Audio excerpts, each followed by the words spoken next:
Good evening, everybody. Good evening, Bob. Good. A couple more minutes before we get to 7. Good news is we do have a quorum. My Zoom habit is to get there early and be sure everything is in order. It's a good practice. I have an alternate here. That's a good practice as well. Yeah.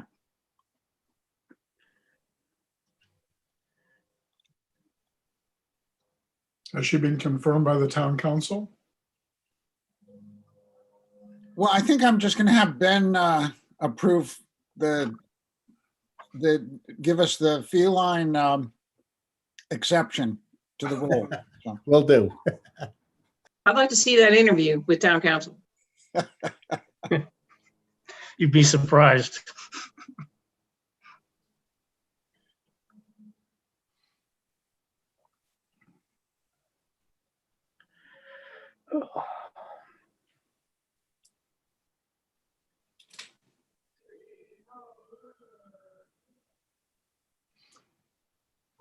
Bob, could I ask the solicitor a question? Certainly.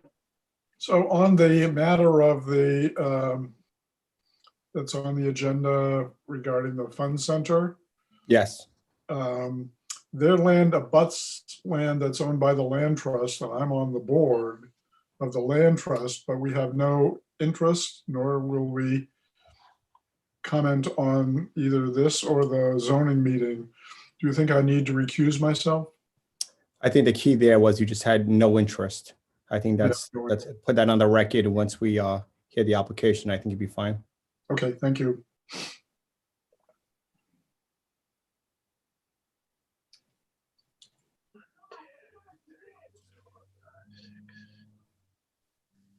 Okay, we have a full house.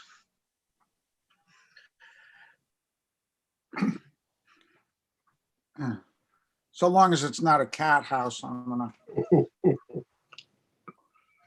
I don't believe our zoning allows that. Oh, it's something we should discuss.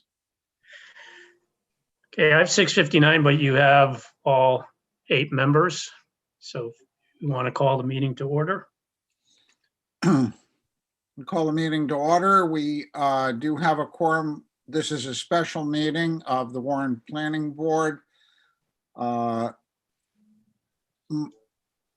Monday, April 19th, 7 p.m. rather.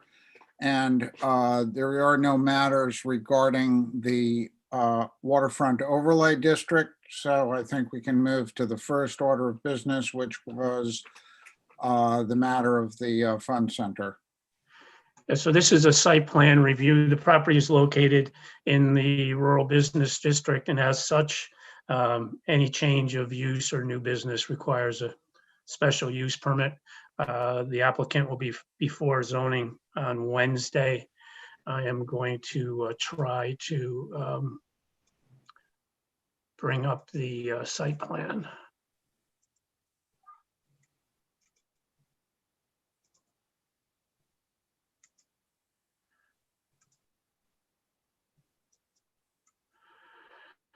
So this is the Warren driving range. What Mr. Monty is here, as well as his engineer. What he is looking to do is add a miniature golf operation to the existing driving range, which you'll see highlighted if you can see my cursor kind of in the middle here. What he has done, which is better than what we had before, is he's depicted clearly the amount of parking that is available on the site. There is no additional curb cuts or anything related to that. Mr. Monty, if you or Alex want to just offer a little bit more background as to what you're looking to do. I think this is fairly straightforward. Sure. Good evening, guys. Identify yourself, your full name and address, please. Albert Monty, 71 Hornbein Road, Swansea, Mass. Thank you. So the existing driving range, I guess, has been there a few years. The parking lot that was there was at one time all gravelled, pretty much the same way it's depicted here, because the gravel is basically under that grass that's there. It's kind of weak. We brought in 3 or 4 loads of washed blue stone that they use for septic system, leveled it all out. It looks really nice. We've done some work across the front as far as reseeding and trying to make the place look up to date and nice. The miniature golf area is currently a lawn between the house and the ice cream shop that was there. And we're just putting the miniature golf in that area. We don't really expect any other changes to the site, along with reopening the ice cream place where it was. I believe it was called Annabelle's or Clarabelle's years ago by Karen, the previous owner. Anybody have any questions for Mr. Monty? Yeah, we're hoping, one thing we've been looking for is to create a green space immediately adjacent to Market Street. Any thoughts on landscaping for the area immediately adjacent to Market, Mr. Monty? Adjacent, meaning the front space where the signs are and the entrances? Correct. All along there. So right now where the sign is and in between the driveways, there's about a 20-foot by 100-foot grass area that's in pretty tough shape. We're, reseeding all of that. We're putting in some red, I believe red cedar trees, 4 of them across the front. We're going to try to make that area look as nice and as green as possible. It's not a huge area, and it's been, I don't want to say abandoned for years, but definitely not taken care of. So it's gonna take all summer to get it where we want it to go. But we're already working on it. We fertilized, seeded. If you've been by the area, I think that it's a noticeable change. We took the time to sweep the sidewalk and reseal those driveway entrances. We're just trying to make it as pretty as possible. It'll fit right in with Warren. It's a great area, and it just needed upgrading in the worst way. Yeah, I appreciate that. I'm just thinking of screening that could be going in there. Let more, taller trees, bushes in that area than simply grass. Again, it's a way of making it that strip, which is admittedly pretty ugly right now in a number of places. Every time we have an opportunity like this, we'd like to see a bit more done than was done in the past, and an agreement to preserve that appearance. I do understand that. And I love the appearance of big trees, but they also hurt being able to view what I'm considering a pretty new business. I know it's been there for years, but those big trees could take years to get above the eye line sight of operators driving by. So I'm hesitant to just jump into that if I don't have to. I do want to make it look nice, but I also, want to survive and have a good ice cream and miniature golf area.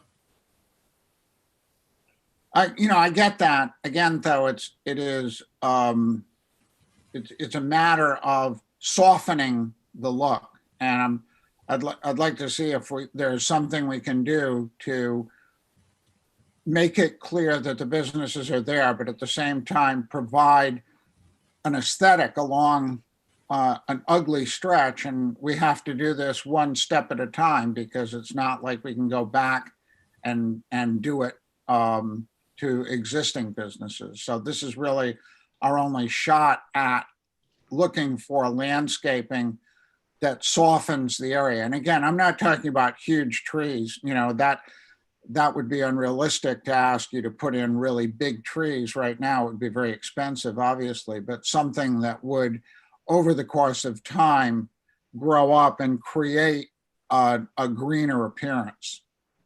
Mr. Massey, in my memo to the zoning board, I will note that you've requested that more of a landscape buffer area be included. Okay. Mr. Gerhart? So I have two questions. First, are you going to delineate the parking spaces? The parking lot for I haven't been there, past there, but the parking lot for the driving range is really helter-skelter. And on your plan, you have the spaces all marked out. Is that your plan? Yes, we've already delineated them. It's a simple line paint. It's on gravel, so it looks like we're gonna have to do it every couple of weeks. It only takes a spray can or two. We have a line painter and we just repaint the lines to keep everybody organized. Being new, people are gonna come in and wanna, park the way they've been parking for the last 5 years, and it gets quite messy. But yes, the answer is yes, we are doing that.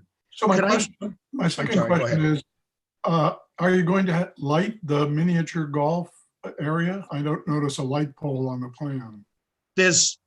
So there are light posts there and lights on the building. We're not planning on being open after dark, so I don't think it's going to be an issue. There may be some landscape lights in the plan, in the actual putting in of the miniature golf, but nothing crazy. Because again, we figure on being out of there by 8 or 9 o'clock, so it shouldn't be an issue. Okay, thanks, sir. Can I go real quick back to the landscaping? Sure. So the front entrances there, I have absolutely no problem with putting some landscaping in there at all. I'm just worried about the trees that would grow in a manner that would hide everything. But if I put one at the end of each driveway and try to leave the front near the sign, that big gap in the middle with something like hedges and, some smaller landscaping, would that be satisfactory? Yeah, that's what we're talking about. It doesn't. Oh, absolutely. Yeah. Yes, that's that's not on the plan, but that's definitely on our plan to do. Right. And The challenge here, Mr. Monty, is, we've asked for this kind of thing before, and unfortunately, there's an agreement, and then when, the thing goes in, it's not, the people I'll don't. tell you what, it'll be done by tomorrow. And for Wednesday's meeting, I can say it's done. How's that? No, that's fine. Thanks. I just wanted you to know why we were. No, listen, I totally understand. The area is kind of little on the ugly side over there, and I'd like to see it pretty too. Great. And I wish you the best of luck on this. Thank you so much. Does any other member have any questions or comments for Mr. Monty? Hearing none, is there a motion to issue a favorable recommendation to the zoning board for the site plan as proposed, with the additional comments from Mr. Massey with respect to encouraging Mr. Monty to improve the landscape or vegetative barrier along Market Street? So moved. Is there a second? Mr. Patterson makes second. Ms. Giles?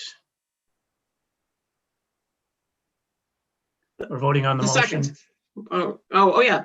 I thought that Fred had already done it. Yeah, I'd like to make a motion that we have a favorable approval with all of Fred's caveats. Yep, we have that. Now we're voting on it. Yes. Okay, Mr. Massey, Aye. Mr. Bobang, Aye. Mr. Gerhart, Yes, but just for the record, the solicitor suggests that I note that the land trust on which I am on the board is an abutting piece of property, but we have no interest in this matter. Yep, duly noted. Mr. Leffers, Yes. Mr. Patterson. I think he said yes on the mute. Ms. Maderas Yes. and Mr. Dixon. Yes. Mr. Monty, Alex, thank you very much. We'll see you again on Wednesday. Mr. Rulli, can you still hear me? Yes, So to the Yes. board, I just wanted to say that I've had business dealings with other towns. And I have to say that Mr. Rulli, from the beginning, has been very helpful. Just, with COVID, it's hard to get through these things, and it was nice to have somebody to vent to, listen to, and get advice from. And he does the town a great service, and I just want to thank you guys and of course thank him. Great, thank you. We appreciate that, and we Monty, appreciate. for the record, if you would just clarify that you and I are not related. Not related. Thank you guys so much. Thank you. Good luck. Thank you very much. Do I just X out? Okay, Yep. Yeah. hit leave. All right, the next order of business is the proposed affordable housing. I hope everybody got a chance to read this prior to the meeting. And I'm going to let Mr. Rulli explain, this is really the purpose of this special meeting. It's a definition and a procedure moving forward built on an existing I'm not even sure what it was called, the original affordable housing basis. Affordable Housing Trust Fund. Right, so move ahead, Bob. Yep, so as I set forth in my memo, what really kind of jump-started this was I'm a strong proponent of mixed income housing. That's something we've suggested should be included in the Metacom plan. And the Affordable Housing Trust Fund ordinance, as it's written, is actually very well done. It was adopted in 2007. Unfortunately, there was never any funding put into it. A couple of years ago, I tried to get some funding from the Rhode Island Foundation, but was unsuccessful. And in a conversation with Congressman Cicilline almost a month ago now, he indicated that Congress was going to start to consider earmarks again. They've been a 10-year pause on those, in that each congressional district could take up to 10 applications. So I use that as an opportunity to bring this matter back to the town council for a resolution to support my application to the House Appropriations Committee for some seed funding, but also to kind of elevate the conversation about workforce housing. I don't like to use affordable housing. I like to use the word workforce housing. It's something that I think Warren can be on the cutting edge of and be ahead of some of other communities. As part of the form-based code that we're looking at for Metacom Avenue, I had language in there that created additional density when there were affordable units. And I want to expand upon that even further to suggest that if a developer chooses not to include affordable or mixed income units in a project, that they contribute what the value of those units are into a affordable housing trust fund or workforce housing trust fund that we could use to help property owners. That, as an example, there's many properties on Main Street, particularly even right across from Town Hall, that have vacant second floors. Those properties kind of fall into a gap financially that it's hard to get rehabilitation loans to convert that space into housing. So my thought is, if we had a revolving loan fund administered by the town, that we could incentivize property owners to convert those spaces into residential space. It wouldn't be a grant, be a loan. We would get paid back if the property sold or whatever the terms of that would be.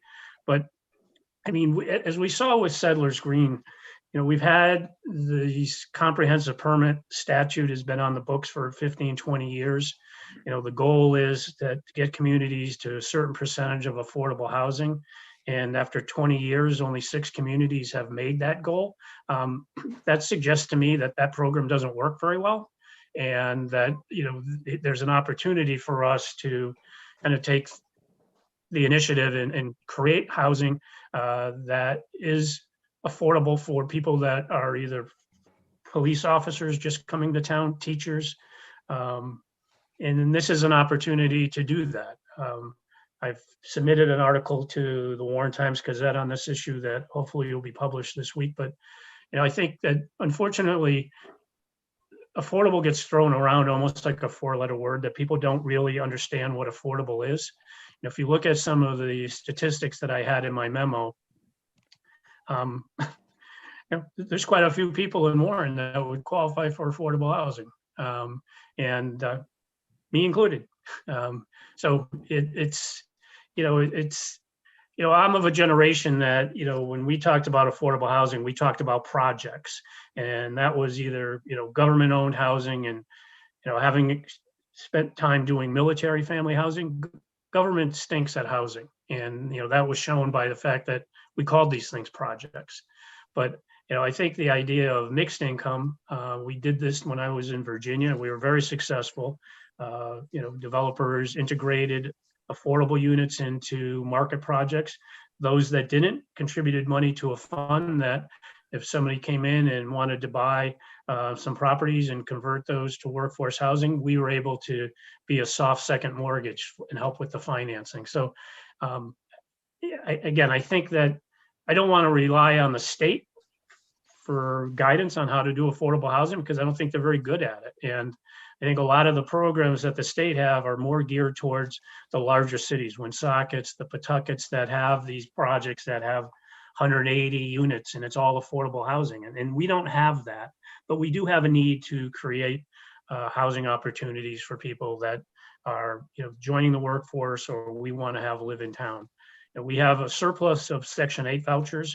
Those are available to people that qualify under certain income parameters.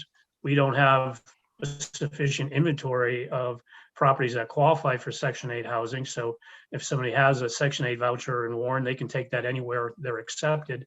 But that's not what we're trying to create here. I mean, we're trying to create housing for teachers, firemen, policemen, people that have just graduated from school, people just starting their families, and doing it in a respectful way.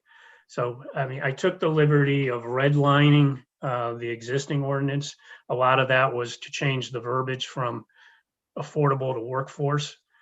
As I said, I would like to add one more section that requires that a contribution be made to a housing fund if, in fact, developer on Metacom right now, and as we expand form-based code to other areas, if they didn't want to provide those mixed income units, they provide some financial capital that we could use in other areas. So that's my really long explanation for a short issue, and happy to open the floor to conversation.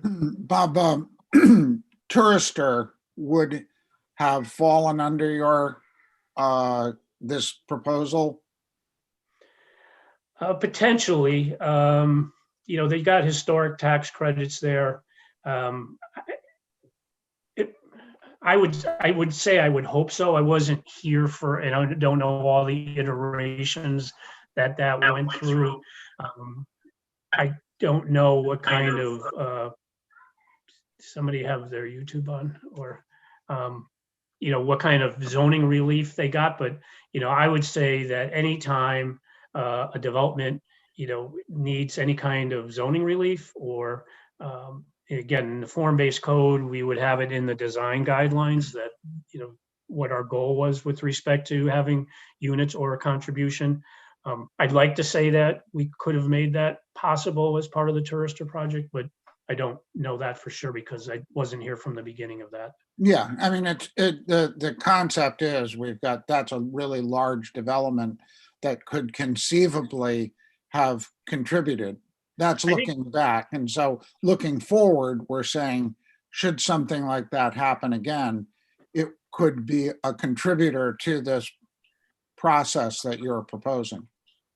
Yeah, I think for sure with Tourister, the new building, I think, I would have definitely made a position that, there have been affordable units or mixed income units included in that. The existing building, I mean, the financing on that was a little bit different, but I think on the new building, we could have made that request. And again, when affordable by Rhode Island housing definition is 80% of area median income. And 80% of area median income for a for sale property is $312,000, to buy a house. The average home sale in Warren in 2020 was 3,001. So, I mean, we're already affordable exceeds what the median sale price was.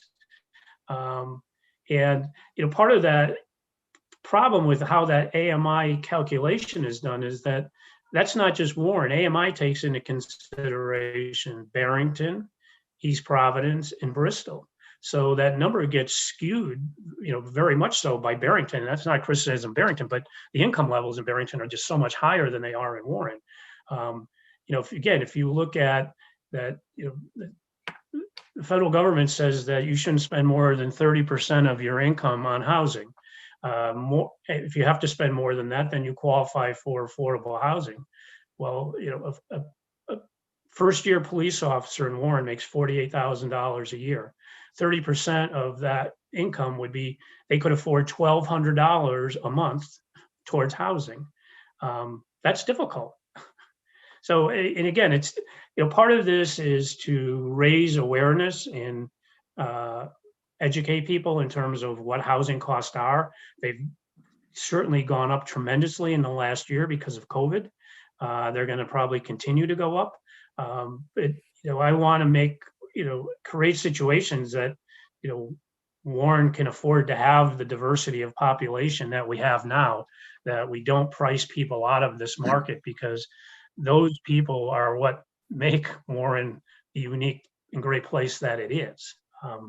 People on the higher end of the income spectrum, they're always going to be able to find a place to live. They can move someplace else if they have to.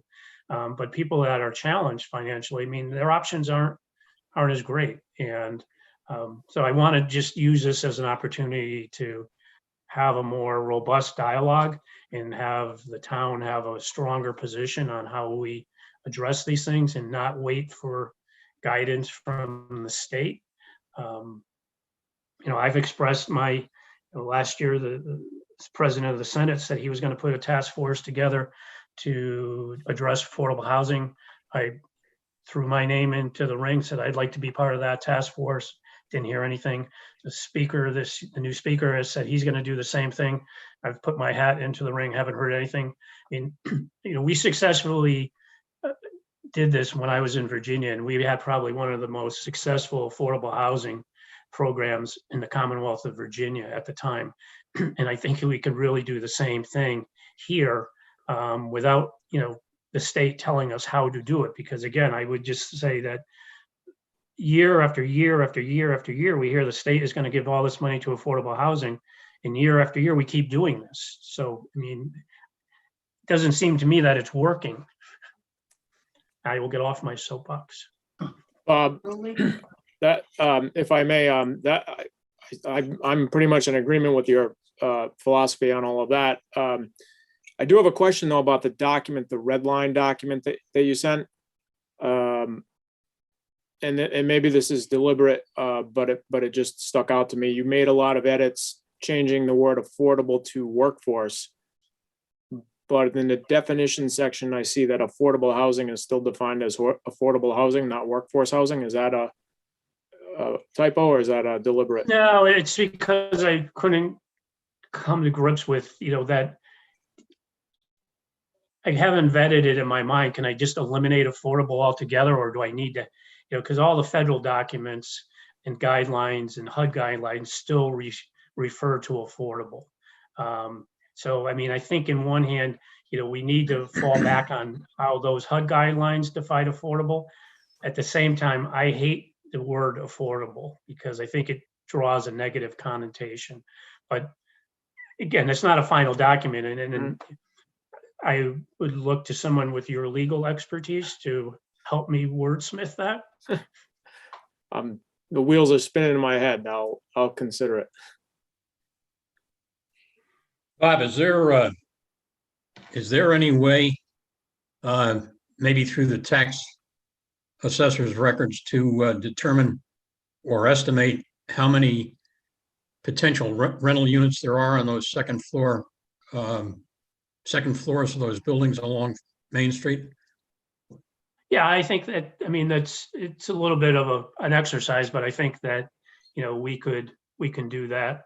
And I think that would be, to your point, Jim, I think that's a valuable thing to know how many potential units we're talking about. We're talking about Main Street, Upper Market Street, Child Street.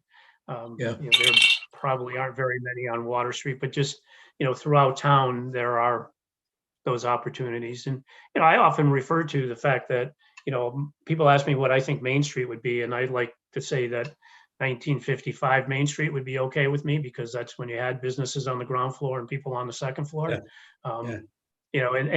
I just look at, I think kind of tells you where the market is that these property owners are comfortable having that space be vacant. That for whatever reason, that those properties are economically viable without being 100% occupied. And I think that's just a matter of, market function, that so having some kind of ability to incentivize them to improve those properties, either they sell them with the ability that somebody could put a unit in there, or they do it themselves. But, we've been frustrated with, used to be able to use CDBG funds to do this.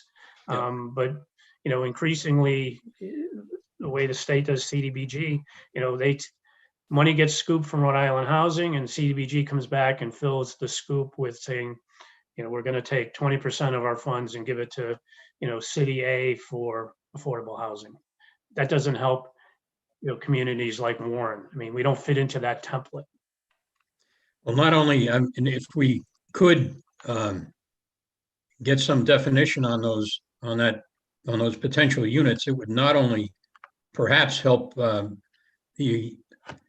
workforce housing count or effort, if you will, but it would also help the town revenue, because I guess, or at least I'm thinking that those properties are valued based on the type of rental income or type of operating income they generate. And if they're not generating any operating income by the rental of those potential units, the value of the property is down. If you had income on a regular basis, the income would be there and the value would be up. Hence the tax revenues would be up. Yep. Mr. Gerhart? So, I'm fully supportive of the changes. Two questions. First, most of the changes in the red line version were editorial, with the exception of this fund. Is that an accurate statement? Yeah. I mean, again, I think the ordinance as it was originally written was well done. Yes, I thought so The too. intention was good. Well, there's a lot of procedure there, that's for sure. The second question I have is, given I think go ahead, I'm sorry, I interrupted you. So the second question is, given your experience in Virginia, is there a negative reaction from developers to the extra cost of contributing to this fund? No, I mean, I think that, most of them, again, and if you look at, where the market is, I mean, if you use Rhode Island housing numbers, including affordable units, is actually a bonus to you now because of what the rents that they are able to get. So, I mean, in Virginia, no, I mean, most saw that, the additional density that they were granted offset the cost of having, the reduced rents or the reduced purchase price. So, I mean, it wasn't negative at all. And then, there was those that were just happy to say, okay, the market was so strong that they'd rather have the market units and make the contribution to the fund. So, I mean, it worked out well in both situations. I much prefer, I mean, Montgomery County, Maryland does this as well. They were one of the first to do this kind of integrated mixed income approach. I mean, and that's kind of what it should be. I mean, it shouldn't be that somebody drives down the street and says, that's where all the poor people live. I mean, one thing that I think, one significant change that within the ordinance is that the advisory board, I think, has to be rethought of, or the board of trustees. I mean, I think that needs to be updated a little bit. And I took some liberty to start to tweak that, but, I would look to the planning board for some additional suggestions on what the makeup of that should be.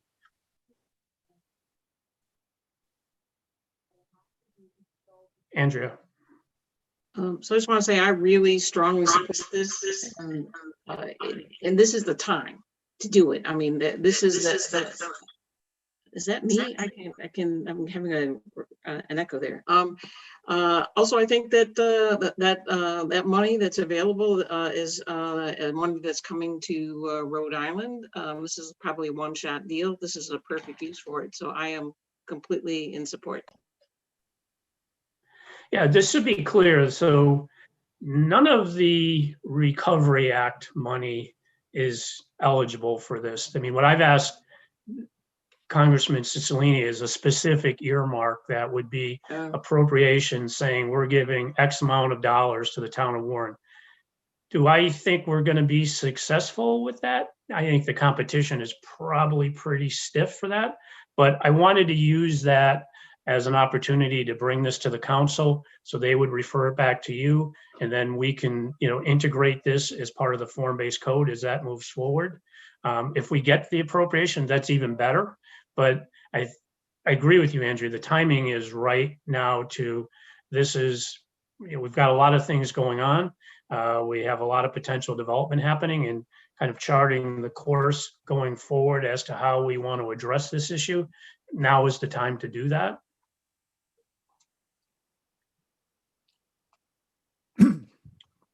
So at this point, Bob, you're Anybody asking else? us for a positive approval so you can bring it to the town council and then we come back and take a closer look at it, correct?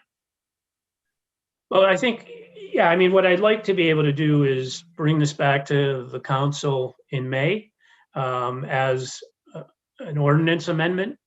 So that would take, I think, 2 meetings. Ben, is that correct? Or just one for an ordinance amendment? 2, Bob. 2. Which, again, I want to be able to incorporate this into the form-based code design guidelines by reference. So if we could, bring it to May and ask that, the council request the first reading, which would be June, and then adopt it in a second reading in July, that will kind of queue up to where we are with the form-based code design guidelines. Great. So what do you want from Anybody us? else? A motion to approve the red line version? Is that what you want? Well, Ben, so the council refers it to, I guess it would be incumbent on me to provide the council with the proposed changes to the ordinance, correct? Correct. Basically, you're looking for a positive recommendation on the amendment. Right. So after today, in the next few days, if there's additional comments that people would like to add or edits, just get those to me.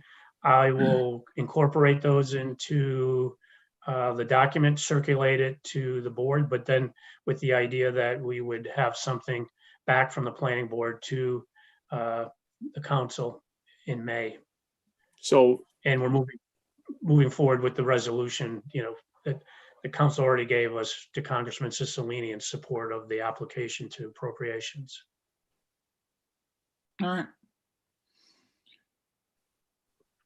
So do we need a motion or is? Yeah, I think just as a formality, it would be appropriate. A motion to approve this forwarded to the town council with the intent of incorporating it into the form-based code? Or the- Design guidelines. It's also Okay. the zoning ordinance, is it not, Bob? It's in addition to the form-based code? Yeah, how are you connecting it to the Well, form-based? the form-based- code? I think that's important. So the form, Rhode Island law doesn't allow us to have form-based code in our zoning ordinance. The referral back to the form-based code the zoning ordinance has to refer to the design guidelines for the form-based code. And the language with respect to mixed income housing and additional density and the workforce housing trust fund would all be incorporated within those design guidelines. So that's kind of how we work back to that. Did that answer your question or not? Or raise more questions?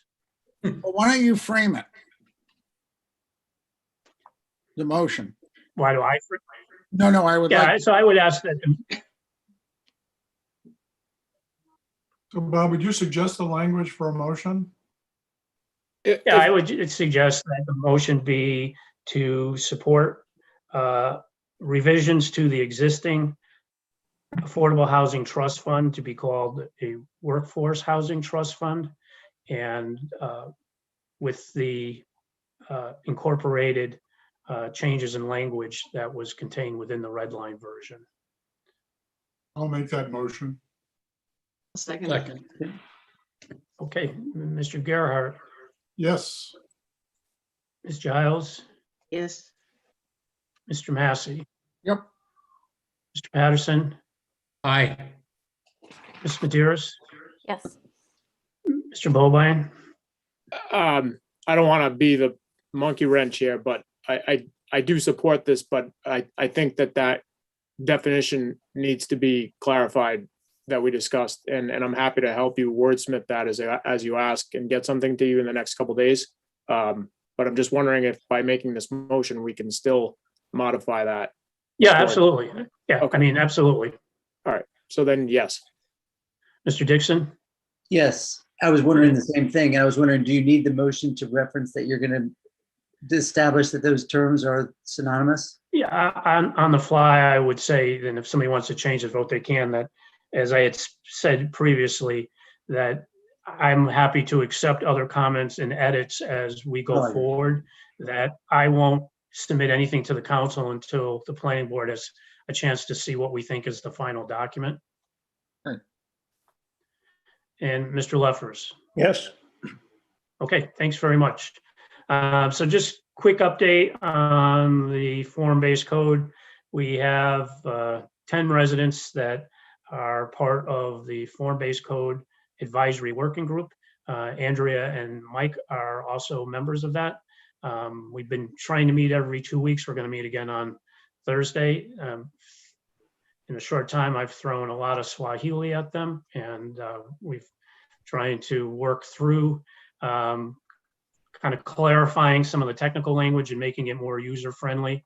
At the same time, recognizing that the technical parts are for the development community as well. So I'm pleased with the participation of that group.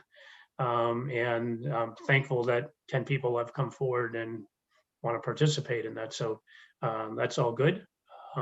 Once we have kind of an agreed upon draft of what that document looks like, then it will come to the planning board as a full group to have another look at it and additional edits and comments. But I think that this exercise in terms of making it more user-friendly is useful and will be a positive going forward.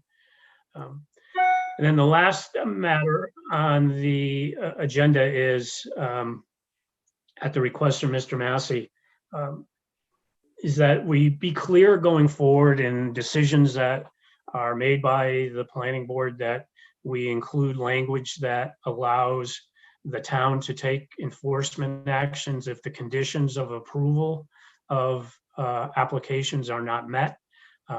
We have a situation where CRMC requirements are not being met with respect to violations of a CRMC buffer. The solicitor's office has advised us that the town has no authority to enforce what those conditions are, and CRMC does not seem to have any urgency to come out and investigate and enforce the conditions. So, I mean, and Mr. Massey, the manager, and I have met on this. We think it's a good practice that that we're very deliberate in decisions going forward, that we are specific in terms of what the conditions for approval are, and that we are very specific and clear that in addition to whatever state or CMC regulations that need to be adhered to, that the town will reserve the right where applicable to take our own enforcement action to make sure those conditions are met. Did I summarize that enough correctly, Fred? Yeah, it's the bottom line is in most of the cases when we have an agreement with a developer or with a person who's handling a piece of land, those agreements are honored. In the case of Twisett Farms off Chase Road, they were not. And I was astounded to learn that, after years, that particular development took almost 2 decades to come to fruition. And after all that time and a lot of planning board time, buffer zones were established, which to me were inviolate, and yet they're not. So I know that some towns have zoning regulations that would have that built in. We apparently do not. And so as a consequence, any decision that we have, for example, when Mr. Monty was saying, yeah, I'd love to put in landscaping, that's a great thing. But if he decides, he's got an undigested bit of mustard the next day, he could decide, I don't want to do that. And that's what we need to have specifically in every decision, language that addresses enforcement and has sufficient fines and action to create that. I mean, interestingly enough, in this case, the developer was supposed to put in a fire hydrant from a cow pond, and we were able to stop further development because he didn't honor that. It was clearly an indication of a guy who was a bad actor. Here was an agreement. We all came to it. It was something he had asked us to do to break up his development. And you don't want to mistrust people. On the other hand, you don't want to leave us hanging in the wind, which is where we are in this particular case. And it's particularly egregious because one of the buffer zones is immediately adjacent to the Audubon Wildlife Refuge. So we're looking at something, and as people buy lots, they're being told by the developer, you don't have to pay attention to this. You can imagine how that feels. It's a direct challenge to the town. So clearly, moving forward, we have to have that language in.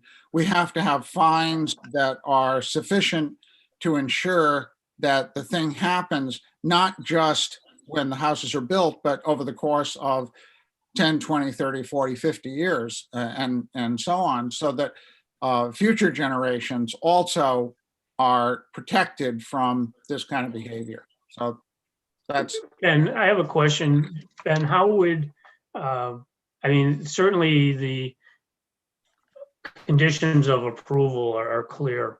The fines piece seems a little bit more complicated, that would have to be, either into the town ordinances, or how would we, the council would obviously have to sign off on that.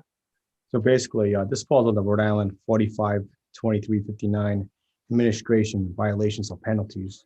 It clearly states, for a violation of any terms or conditions of any action imposed by the planning board. So there's the mechanism there. Then we go down to the penalty section of the law, and it clearly states that there's a penalty for violation shall reasonably relate to the seriousness of the offense and shall not exceed $500 per violation per day, and each state is a new violation. In addition to that, the ordinance goes on to say a couple important things. A, that the housing court, in which we have now in Warren, has jurisdiction over these matters. In addition, the judge there can restrain somebody from doing something, can compel somebody from doing something. So we have, in my opinion, everything in place in terms of if we put these conditions in very, very detailed. For example, going back to that initial application, it's really got to be down to, and we want 8 trees, this type of tree, this is the time frame. It's got to be that type of detail that is a clear violation when somebody doesn't follow. And again, we have housing court here, so the process will be rather quick. And if we need removal, if we need somebody to stop doing work, or $500 per day, I think it's all there, ready to go. Great. Okay, thank you. Mr. Gerhart? So would it be possible for the solicitor to draft some language that would reflect our enforcement procedure that we could tack onto every motion? Sure. So the enabling legislation is already there. Again, I just read Rhode Island general law. I'm just saying, what language we put in the motion that would assure that we had enforcement powers? I don't think it's necessary to put it in the motion. I think the conditions are necessary in terms of, we approve and these are the conditions. And again, going very much detail. I don't think that the penalties have to be put on the record in terms of approval. They just have to be in place in terms of an ordinance, just to back up. Yeah, I think if we're specific on the conditions and then maybe reference the statute, that, we kind of basically cover it. Well, as a lot of our ordinances, we just basically duplicate state law. So there's Right. no issues with it. Anybody else have any comments or So questions regarding that? Ben, just so I'm understanding and tracking properly, basically, there's no question that the town already has the powers to enforce these issues, these conditions. It's simply a matter of how we decide if there's a violation, and that's why we're talking about the need to be specific about the conditions. Is that the gist of what we're? So I think that I think it just has to be clear in terms of a regulation put in place that says, Warren hereby adopts the following regulations pursuant to Rhode Island General Law 452359, and copy paste exactly what we're allowed to do. Therefore, there won't be any question as to the enforcement ability of this town or the housing court. In the situation at Twisted Farms, Brett, the only conditions were outlined as a designated CRMC buffer. It's on the filed subdivision map. I asked whether or not we could CRMC cede their enforcement authority to us because they're not taking it or not doing anything about it. I was told they can't. But at the time that the subdivision was approved, I think everyone just assumed people would pay attention and honor that buffer zone. And that hasn't happened. I mean, somebody's got a swimming pool, somebody's put, clear cut. And we don't, short of any other conditions being put forth at the time it was approved, we don't have any reason to go back to them right now because we have no standing. Right. So it would come to the housing court just like any other complaint to the housing court, correct? Right, you'd have to sue them. The town would bring the action. Yep. As soon as there's a violation, for example, this is the condition, it's 8 trees by January 1st, this size, this height. And, we'll send out an official to get some evidence, documentation, an affidavit. We'll file a notice of violation, and then we'll go before the housing court and whatever we have to do there. And Judge Rigo is very reasonable in terms of getting things done. So I think it's the conditions and the mechanism is definitely there at this point. Great. So we don't. So how would the current process deal with the CRMC condition? We have no, I mean, we're kind of at the mercy of CRMC right now. We, as it stands with respect to that situation, after conversation with Mr. DeSisto, we have no standing to enforce anything. The only restrictions on the property are the CRMC buffer. So, but if we put So we reached out to CRMC. We've reported it to CRMC. If we put a condition in that they had to conform to the CRMC permit, would that suffice so that the town had standing? It would have. I mean, we could, we would have wordsmithed it to say both the CRMC buffer as well as, we could have called it a town buffer as well, and designated it on the recorded map. Thank you. Another thing that I would just consider going forward, it's case by case, but we're not talking about condition. I'm talking about like a conditional approval. such as one that, for example, this board maybe 6 months back approved a subdivision, actually conditionally approved a subdivision and gave a variance for dimensional relief. That was a conditional approval. Therefore, that applicant went to the zoning board and got denied. Because it got denied there, it was conditioned on that. The whole thing is dead if they don't win the appeal. So the approval that was here was only conditioned on that. Just keep in mind that's something that we can do from time to time, depending on what the case is and what the law allows.